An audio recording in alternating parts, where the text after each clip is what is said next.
Je pense que le critère principal qu'une femme recherche, c'est la domination. Un homme doit être en mesure de pouvoir dominer son environnement, dominer sa femme et dominer ses enfants. Nous allons passer en revue 5 façons dont les hommes alpha parlent aux femmes.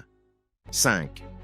Détruire son ego. Et on va pas se le cacher, le féminisme a une énorme part de responsabilité. Minimiser les hommes, essayer de les rabaisser, essayer de propager de mauvaises idées aux femmes, masculines, fortes, indépendantes.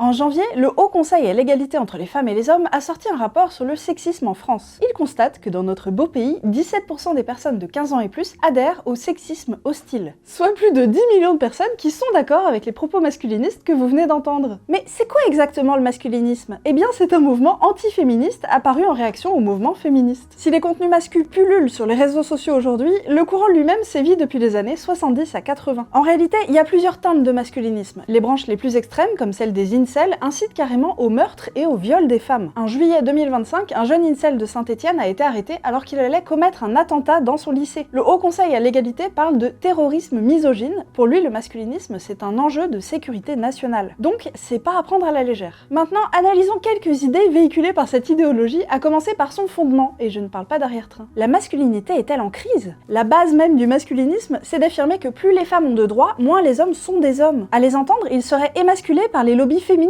et LGBT. Comment encore être un homme si les femmes ont le droit de voter, de travailler, de gagner leur propre argent? Comment encore être un homme si je ne peux plus dominer les femmes? D'abord, si vous vous définissez uniquement selon la façon dont vous pouvez écraser les autres, eh ben je trouve ça très triste. L'amour, c'est pas une bataille, la vie, c'est pas une compétition. C'est un jeu de coopération, c'est un sport collectif. D'après le chercheur Francis Dupuy-Derry, cette idée de crise de la masculinité, c'est un cliché qu'on entend depuis la Rome antique. C'est littéralement l'empire romain des masculins. D'après ce chercheur, les masculins utiliseraient cette expression parce qu'ils ont peur de perdre leur pouvoir et leurs privilèges. C'est mal alpha criolou car ils refuseraient l'égalité des sexes. Mais certes, la société évolue. Par exemple, à partir de 2017, les mouvements MeToo, Balance ton port et au Québec, dis son nom, ont rebattu les cartes des rapports entre hommes et femmes. En dénonçant publiquement leurs agresseurs plutôt que de continuer à se taire, les femmes montrent que certains comportements ne sont pas acceptables, qu'il faut changer, que le consentement c'est important et que non, ce que certains font, c'est pas de la drague, c'est une agression. Les femmes ne sont pas des conquêtes, on n'est pas des territoires à envahir par la force. À partir de là, les masculins râlent, c'est ce qu'ils font de mieux, parce qu'ils ont l'impression que tout ce qu'un homme fait, bah, c'est forcément mal et que on peut même plus draguer. En réalité, ils font pas l'objet d'une injustice, ils ont juste perdu un privilège, celui de disposer des femmes comme ils le veulent. Et ça, ça fait mal à leur ego. Donc certes, la société évolue, mais c'est justement l'occasion de se remettre en question et de repenser nos rapports, pas dans la domination, mais dans le respect. Et je vous le promets, ça fera pas de vous quelqu'un de moins viril pour autant. L'égalité des sexes est-elle atteinte? D'après les masculinistes, les féministes ont réussi à atteindre l'égalité des sexes. Encore mieux, elle serait allée trop loin. Maintenant, les hommes seraient des victimes opprimées du racisme anti-homme. Ils sont discriminés. Alors, a-t-on déjà atteint l'égalité homme-femme? Eh bien, sur le plan des lois en France, la femme est censée être l'égale de l'homme, mais dans la pratique, c'est moins le cas. Dans les entreprises, les chefs sont encore très souvent des hommes. En général, les hommes ont de meilleurs emplois que les femmes et gagnent plus d'argent qu'elles. Pourquoi? Parce qu'elles travaillent souvent à mi-temps, pour pouvoir en plus s'occuper de la maison et des enfants. Car oui, c'est encore Bobonne qui s'occupe en majorité de tout ce travail invisible. Et puis, les hommes ont de la chance, ils peuvent se déplacer tranquillement sans avoir peur de se faire agresser physiquement et sexuellement par des personnes de l'autre sexe, que ce soit dans la rue, au bar, au travail ou à la maison. Malheureusement, les femmes ne peuvent pas en dire autant. Donc non, désolé, mais on est encore loin de l'égalité des sexes. Y a-t-il autant d'hommes victimes de violences conjugales que de femmes? Et si les féministes disaient n'importe quoi et, en réalité, les hommes étaient tout autant victimes de violences conjugales que les femmes? En voilà une question qu'elle est bonne, et facile à prouver puisqu'on a des chiffres. En 2024, le ministère de l'Intérieur a compté 270 000 victimes de violences conjugales, plus de 4 victimes sur 5 étant des femmes, plus de 4 agresseurs sur 5 étant des hommes. Bon bah voilà, emballer c'est pesé. Mais c'est pas tout. Ces dernières années, on observe que parmi ces agresseurs, il y a de plus en plus de masculinistes. Donc non seulement ils essayent de minimiser les violences faites aux femmes, mais en plus ils en sont les auteurs. Sans oublier leur dernière idée de génie en date, saturer les standards d'appel du numéro d'urgence pour les victimes de violences conjugales. Ils occupent les lignes pour déranger et empêcher les vraies victimes d'accéder à un interlocuteur. C'est vraiment très malin. Des associations féministes soulignent aussi qu'elles sont de plus en plus menacées, harcelées, insultées par des masculinistes. Mâle, alpha, bêta, gamma, une hiérarchie chez les loups. Pour le plaisir, on s'en fait un petit dernier. Dans la logique masculiniste, les hommes sont classés entre eux selon leurs valeurs. Une hiérarchie qui s'inspirerait du règne animal. Il y a plusieurs catégories d'hommes. Il y a des alphas, il y a des hommes bêta, des delta, des sigma. Un homme alpha est un guide, c'est un leader, c'est une personne qui dirige. La structure animale n'est pas partie, elle n'est pas obsolète. C'est-à-dire nous sommes animaux. Chez les loups, il y a le alpha, c'est le guide, le dirigeant.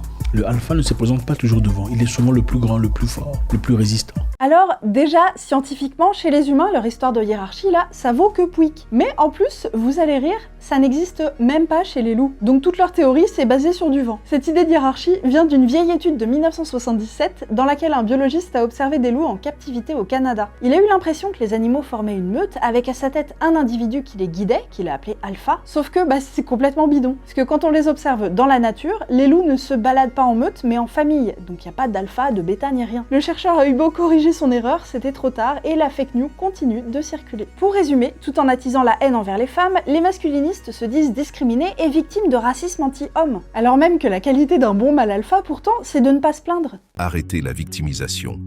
Il n'y a que les femmes et les bêtas qui ne cessent de crier à qui veut l'entendre qu'ils sont malheureux, que leur vie n'est pas facile, qu'ils sont malchanceux en amour, etc. Comme on l'a vu, les bases mêmes de ce mouvement sont absolument fausses. Non, les hommes ne sont pas menacés, il n'y a pas vraiment de crise de la masculinité. Non, l'égalité des sexes n'est pas encore atteinte. Non, les hommes ne subissent pas autant de violence que les femmes. Par contre, ils en causent plus. Mais la question c'est, pourquoi ce courant existe-t-il? Parce que certains hommes souffrent, ça c'est une réalité. Il faut parler de la santé mentale chez les garçons, des suicides, des problèmes d'addiction et de violence, de solitude aussi. En particulier à l'adolescence où on se sent facilement mal dans sa peau, où ça peut être difficile de se faire des amis, où on a peur de rester vierge, il y a une grosse pression sociale autour de ça. Ça fait de vous des proies faciles pour les gourous masculins, qui capitalisent sur cette précarité affective. Pour sortir de ta solitude, écrase les autres, domine-les. Et puis ça vous donne l'impression d'appartenir à une communauté, de plus être tout seul. Mais attiser la haine des autres, ça ne peut que vous rendre encore plus seul et malheureux, et vous enfermer dans votre mal-être, puisque un homme alpha ne parle pas de ses émotions. Et je crois que les femmes et les minorités de genre n'ont pas besoin d'encore plus de violence, que ce soit en vrai ou en ligne. Alors, comment faire pour lutter contre cette menace grandissante du masculinisme? Eh bien, dans son rapport, le Haut Conseil à l'égalité propose une meilleure éducation des jeunes, plus de modération des contenus en ligne, pousser les plateformes à changer leurs algorithmes pour qu'ils arrêtent de nous faire plonger dans des abîmes de contenu masculiniste si vous avez le malheur d'en regarder un. C'est ce qui m'est arrivé pour préparer cette vidéo, là j'ai pourri mon algo. Et comme dit la chercheuse Céline Morin, on n'abandonne pas une idéologie qui comble un vide tant que ce vide n'est pas comblé autrement. Si vous vous sentez mal et seul, parlez à vos parents, à un psy, il n'y a aucune honte à ça, mais aussi voyez des vrais gens. Inscrivez-vous à un club de sport, une association, une troupe de théâtre. Faites-vous des amis dans la vraie vie, c'est grâce à eux que vous vous sentirez mieux. Pas aux gourous du web qui font que vous isolez encore plus au risque de vous faire devenir carrément violent.